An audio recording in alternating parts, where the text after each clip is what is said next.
Will AI take over digital marketers, the people? And if so, who? Companies will be much leaner. I think it's going to drastically change how we interface with brands. And I think it's a big push to say that websites are going to disappear.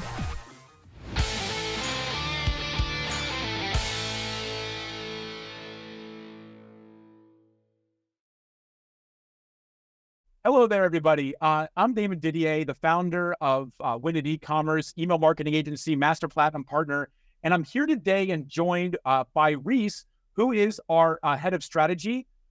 Hello, Reese. Hey, everyone. Nice to meet you all. And today we're going to talk about something that is definitely front of mind for us and for our clients. They ask us about this a lot.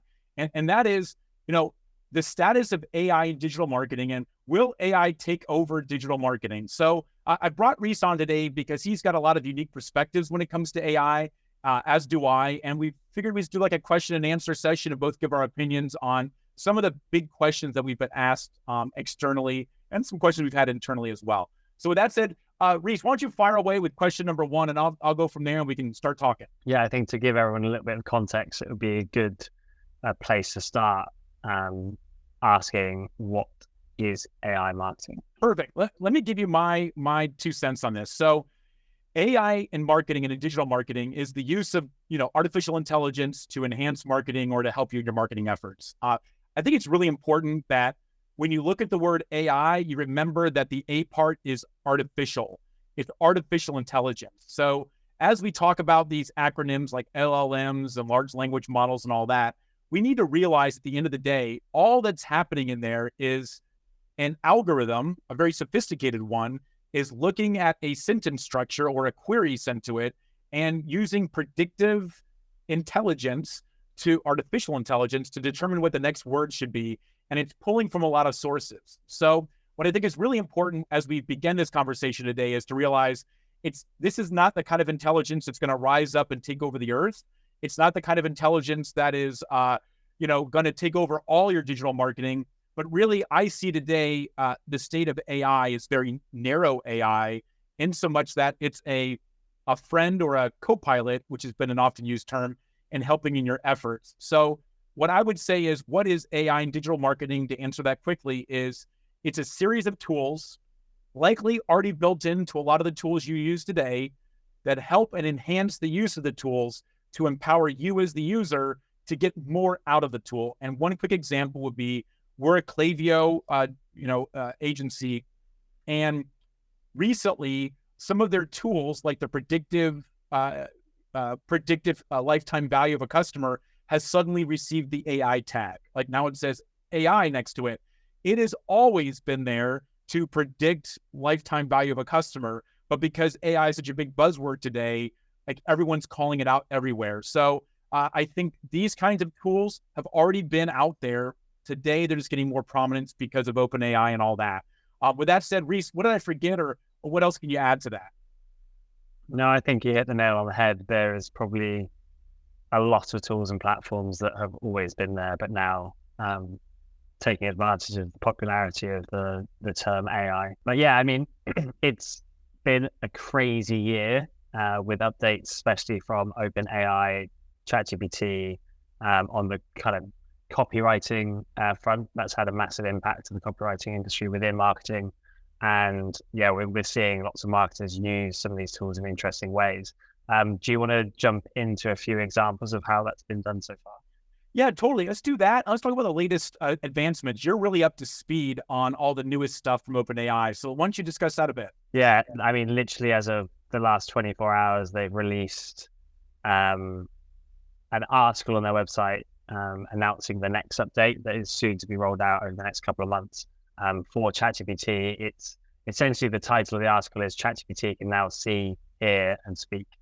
And what that means is we are going to be able to upload pictures to ChatGPT for it to then analyze.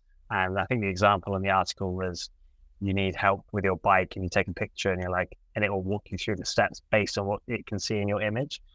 But probably more scary or impactful is the hearing and speaking. So it's going to have voice input, and immediately that makes me think, cool, any interface using ChatGPT now from a marketer standpoint, where they have to type something in.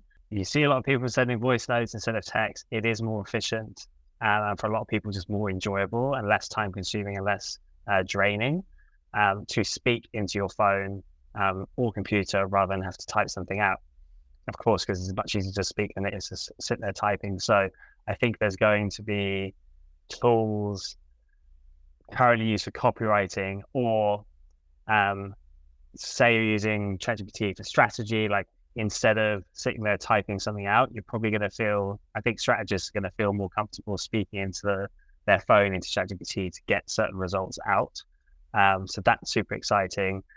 Also, ChatGPT is going to be able to speak, and honestly, the voices are terrifying because they are, if I did not know that was ChatGPT, it sounds like a human being. So yeah, I think we're in for a very interesting couple of months with this update. And I think the medium we are on right now is going to be transformed very quickly. And, you know, we used to, within the marketing world, focus on different demographics, different audiences. We will be able to target audiences in so many different places with translated content that is super easy, super affordable to do. So mediums like this, so brands that need to market with video or podcasts are going to be able to do so much easier with tools like this. Totally agree. I think it's really exciting. I did check out the demo, the 5 voices that you can get in the app. It's incredible. And what's interesting, I think, about what OpenAI is doing is it is delivering the promise of like the virtual assistant, made popular by Siri and all that. But generally speaking, even in my experience, and Reese, you can tell me if I'm wrong on here, I have found when I first used ChatGPT months and months ago, I had kind of a Siri moment where I got in there, I was all excited, and I asked it a question and it answered it in a magical way. Just like when I first used Siri, 10 years ago or whatever it was, typed it in there and Siri like answered me back. And I'm like, oh my gosh, this is magical. But kind of like Siri, I had the same experience with ChatGPT originally, where when I dug a little deeper and like asked Siri, I don't know, set a timer for me, and this is years ago, she couldn't do it. Or even today, when I ask Siri to do something and she just doesn't, she goes off the rails and doesn't answer for me, the aura of intelligence, the aura of this as being a solution to something quickly goes away. And I had a similar experience with ChatGPT where, especially on 3.5, I hit against walls very quickly and realized, it's good, but it's still very narrow in what it is. And I want you to kind of respond to that in a moment. But beyond that, it's also very expensive. Like, we're doing our own AI tool and we're finding that the compute behind it is pricey. And it occurred to me that you can't, to have an all-purpose, general-purpose digital assistant that can answer anything and be completely worldly is an expensive proposition if you're going to offer it for free, which I think is why we haven't seen this come out from Google or whatever. And I know Amazon just last week announced a bevy of new Echo device updates that's going to allow for a more intelligent assistant. But I have a feeling even on those, we're going to hit a ceiling on what it can do. All those demos are always on rails to some degree. So what are your thoughts on all this? And do you think this will be more of a general purpose tool, or was my experience unique to me, or what do you think on all that? I may be biased because I love sci-fi films.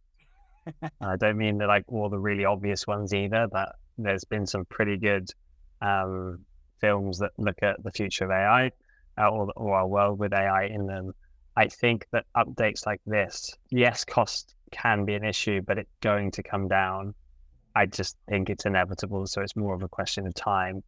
And I think that for the price of access for a consumer, for ChatGPT, so cheap. So cheap. Like, to think that I have access to a tool that can do that for £15 a month or $19 a month. USD, yeah. Is crazy. And I think that, Siri in the last 10 years has not changed. Maybe they've got some new voices from around the world. But basically, OpenAI's ChatGPT has changed more in the last year than Siri has in the last 10 years. Right. And that's what scares me / excites me, because there's a lot of potential on the marketing side. And Yeah, I think the cost will come down, and it's too good for this to kind of be like Siri. I Mm. think Siri, like, people use it, but we're not like in love with it. It's not going to change our lives as it is. Whereas I think tools like this are going to change people's lives for the better, for sure. It's extremely useful. I mean, the fact that you could do that, like if I think of my grandparents, like the impact to their lives is going to be crazy if they can use tools like this. Yeah, totally. But my experience has been in my Siri scenario is when I do push it, it hits a wall, or it gives me a hallucination, or it gives me wrong data out of it, where that completely ruins like its utility to me, because now I'm like, well, if I have to check all of the information it's providing to me, obviously it's really simple by say, write a poem in the language of William Shakespeare for my son to go to sleep to tonight, whatever, great, who cares? But if I'm saying like, review this information or tell me the best month for sending emails into perpetuity, and it spits out the wrong one, well, if I have to go back and check it every time, to me, that becomes a problem. With that said, let's jump to the next question that people ask, which is, do you think AI will take over digital marketers? What do you think, Reese? I can go into it, but I do have a more specific response to that question if you want me to go into it. Yeah, go ahead. Just fire away. Sure. Cool. Yeah. So I think my point about the rate of improvement is that with the volume of people or volume of use that these tools are getting, I think those improvements will come very quickly. And judging by the rate of improvement in the last 12 months, I think we will supersede those barriers very, very quickly because it's good enough now for people to still basically be using it, but vetting the output, making sure, okay, cool, it's not quite there, but it definitely removes a chunk of time. So we are going to commit to it and use it, and therefore give OpenAI information and feedback so that they can implement the changes. So I think the model is going to be different to, I mean, it's hard to know. We don't really know what they've done with Siri in terms of feedback, but it feels like they haven't done anything because it doesn't sound any better. Whereas the rate here is different. Well, what I think what you're saying is, it's like the adoption curve, like we're right now still in the upswing where you and I, the people listening, are likely willing to deal with the shortcomings of new technology because you see the promise of it. But for it to get like the peak of the curve, and then of course to go down here where like the late adopters and all that are at, it's going to have to figure out all these hallucinations. So that's a huge rarity. But by all means, it's definitely still on the beginning of that curve right now on adoption, which is also kind of spooky because that means there's a lot more people that could be using this tool eventually once it gets better. Absolutely. And I would say one factor that is different to the example of kind of 10 years ago now is social media, YouTube, TikTok, especially content creation, I think is going to pull way more people into that early adopter position because it's so much easier for them to know how to use these tools. Back in the day, like you need to geek out a bit and be like, cool, I'm going to go to these articles and look through it. Like my flatmates here, they're not going to do that. But on TikTok, and they see a video come down showing them how to do these 5 things in ChatGPT, yeah, of course they're going to look at it. So I think that's going to change, basically increase the number of people that are actually using it. All right. Well, back to the next question then. On the digital marketing side, will AI take over digital marketers, the people? And if so, who? 100%. 100%. Who's going to lose the job? Who's in trouble? No names, but if you purposefully avoid this kind of movement and these tools, you will get replaced by someone that is using them, because someone who's very good or even just like okay with these tools is better. Sure. Like fact. So unless you are exceptional on your own already, so you've already been in the industry for, no matter what your niche or specialism it is, whether you're a copywriter, whether you're an email designer or strategist, you would have to be very, very experienced, I think, to survive by not using these tools. But even then, you're going to want to do it because it's either going to save you time so you can apply that knowledge and experience in more ways, or I think you'll get replaced by other people that are willing to use them. And I do agree with you. I think, if there's any takeaway from people watching or listening to this, it's absolutely imperative to at least try the tools out and to get familiar with them. What I see is that I'll give you an example. So when I started my career, I worked at a retail store, and we had a person answering the phones at the store. There's like 60 people that worked there. We had a phone operator, and Crystal was her name. Super nice lady. People would call in, Crystal would pick it up. We were getting like, probably 100 calls a day.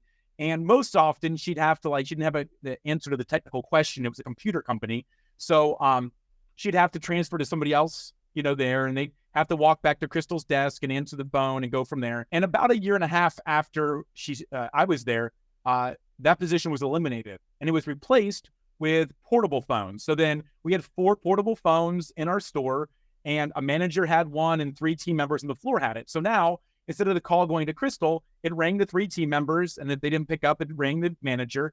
But the person who was ultimately usually answering the questions for Crystal anyway was getting the phone call right to them.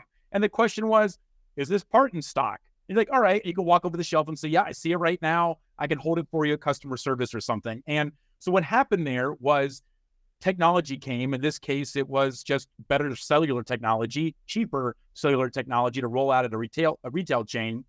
And what ended up happening was customer service improved, because instead of having to go through a person to get to the gatekeepers, they're right there to the gatekeepers immediately and getting that service right there.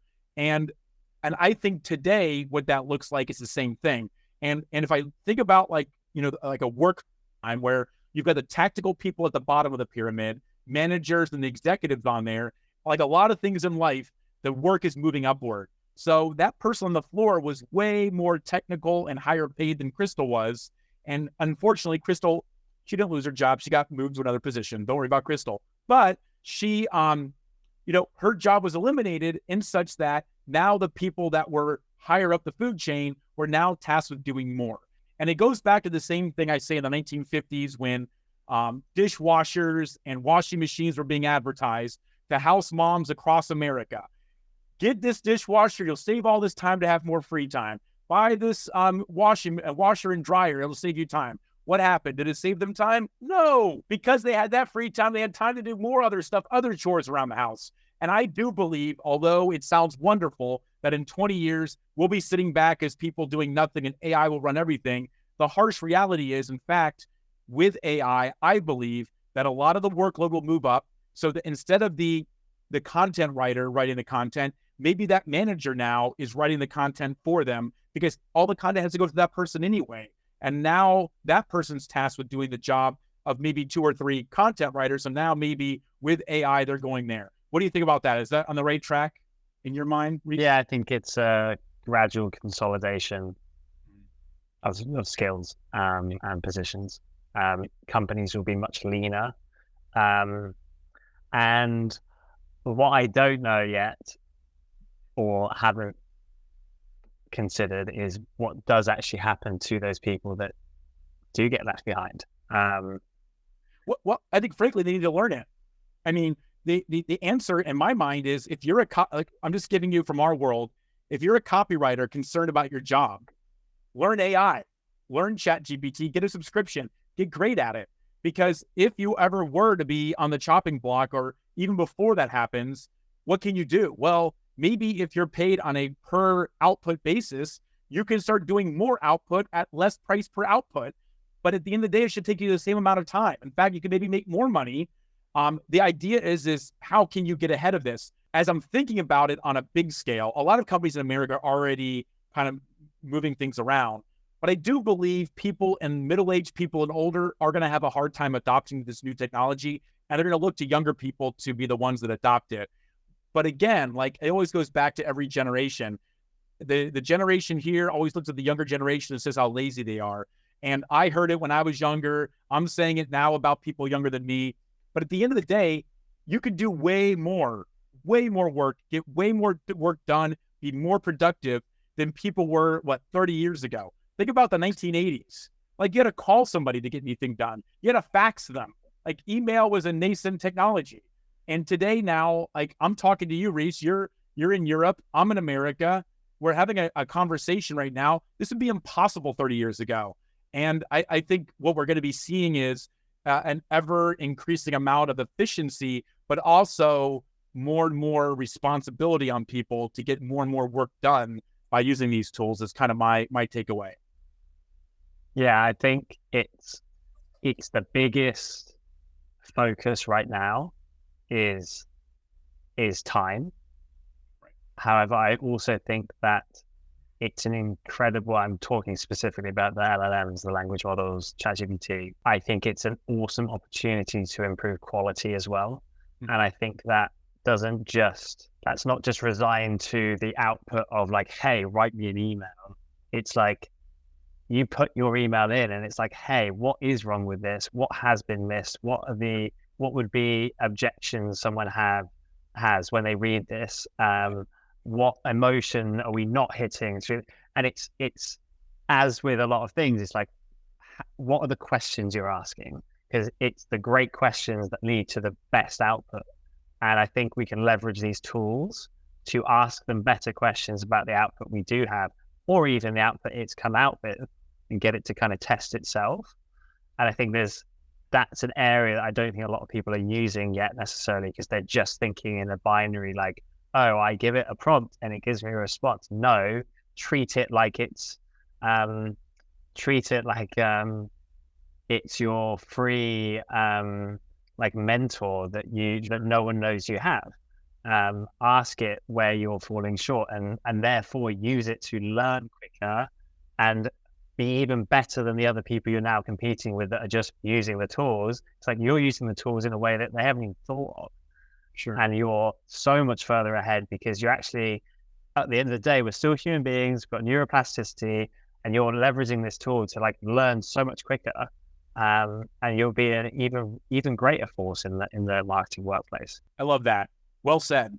We only have a little bit of time left, so let's go through a couple last two big questions here. Is what are some AI trends in 2023? So we've already talked a lot about OpenAI. We've kind of beat that one. But when it comes to chatbots, voice search, analytics, VR, AR, targeted marketing, predictive analytics, I got a whole litany of things here. CRM. What do you see, Reese, as far as AI trends this year that AI is affecting you could make better for people that are listening? Yeah, because there are a lot of trends going on. Do we want to be specific to email or be saying broad? No, it's marketing conversation. Yeah. Okay. I think that data, as we had the big data movement in the last 20 years, I think that's probably nothing to what we're about to go through. I think once we have very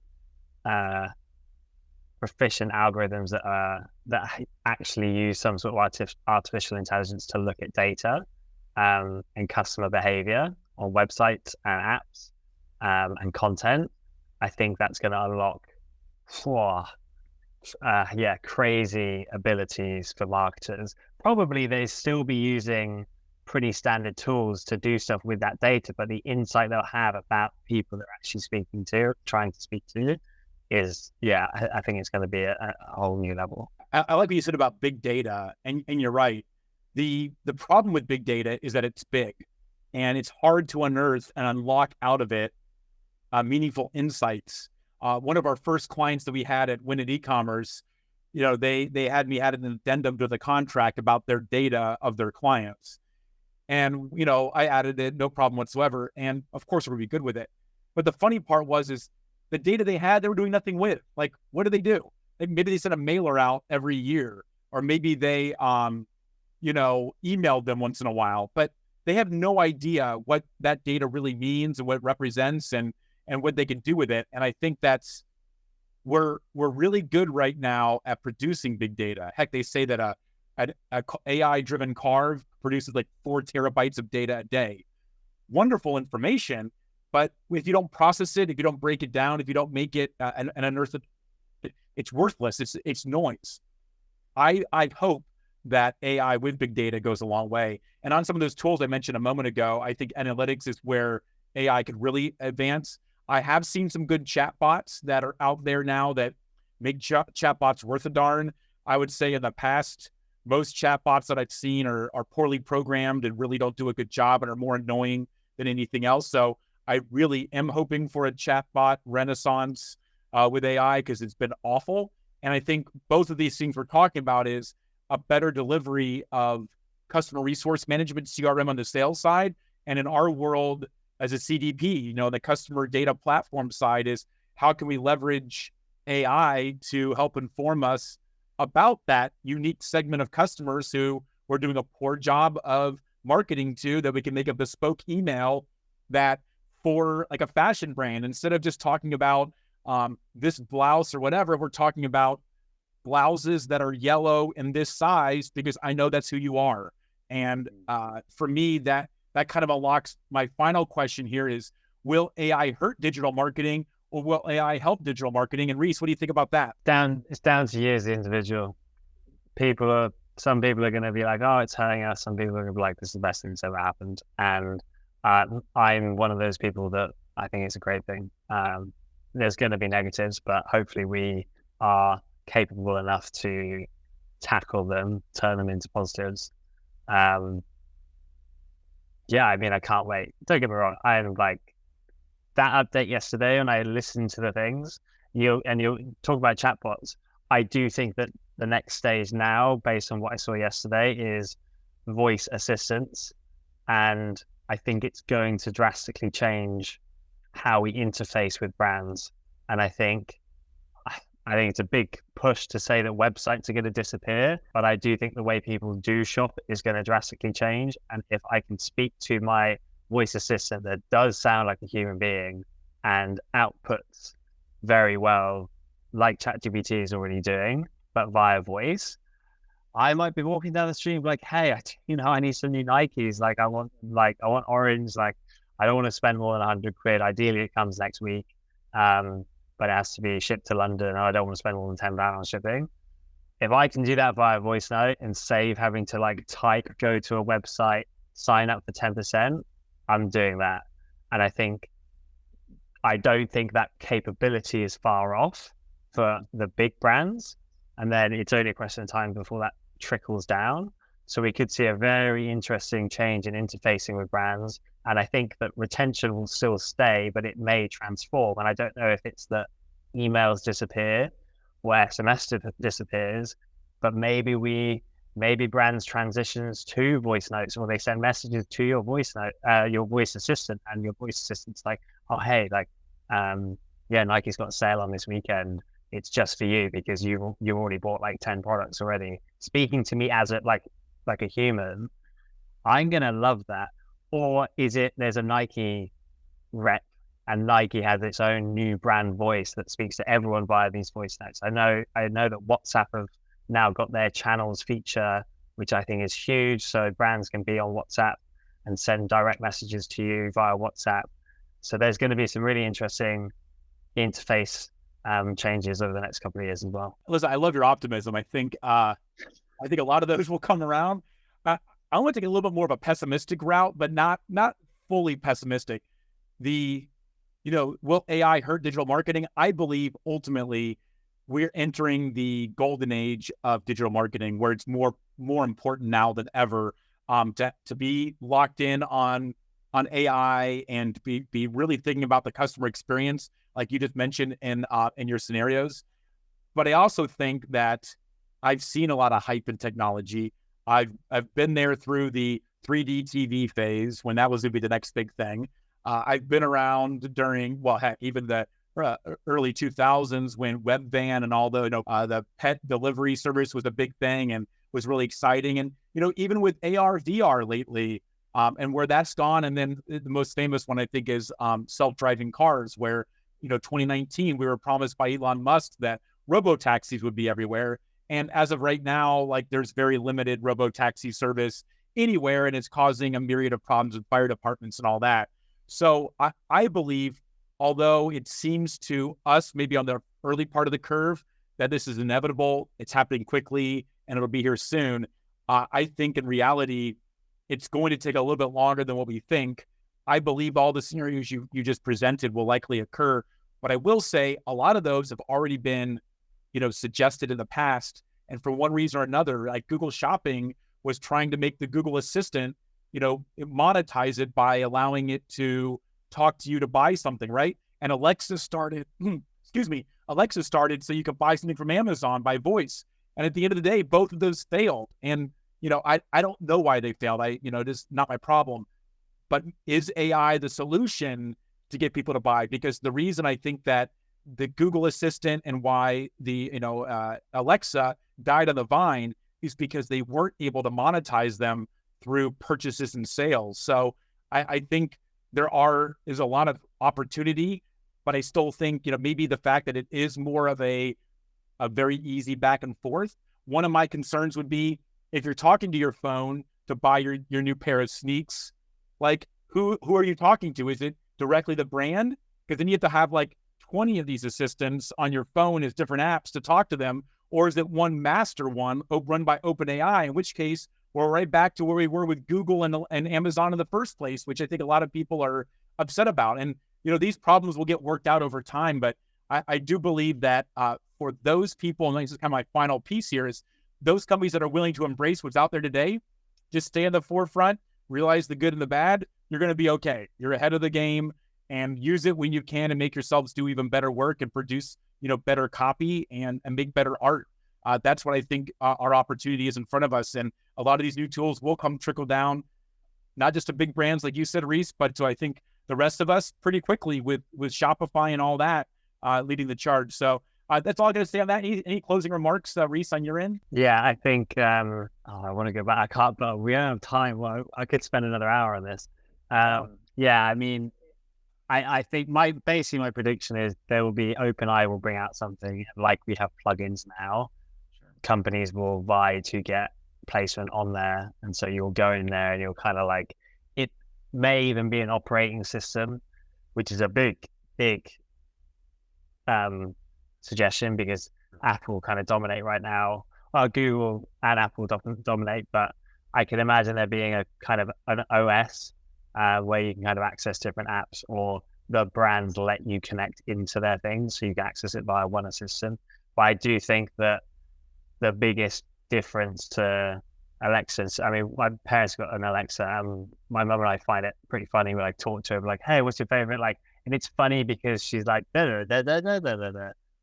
But when I hear this like OpenAI talk, I'm like, it's the, and that smoothness, I think that's the trick.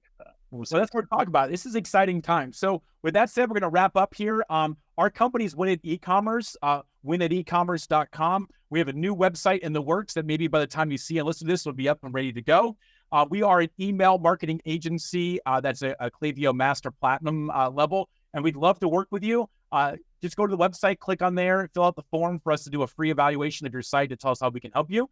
And we do have our own tool called Email Pilot that we are currently working on. It is an alpha stage right now, but if you'd like to be part of the beta testing and give us your insight and feedback and kind of guide even its development, please go to emailpilot.ai, fill out the form on there, and once we have the release ready, which will hopefully be in a couple of weeks for the recording of this video, we'll invite you in. With that said, thanks a lot for your time. Thank you, Reese, for being on here, and let's have a great day. Thanks, Simon.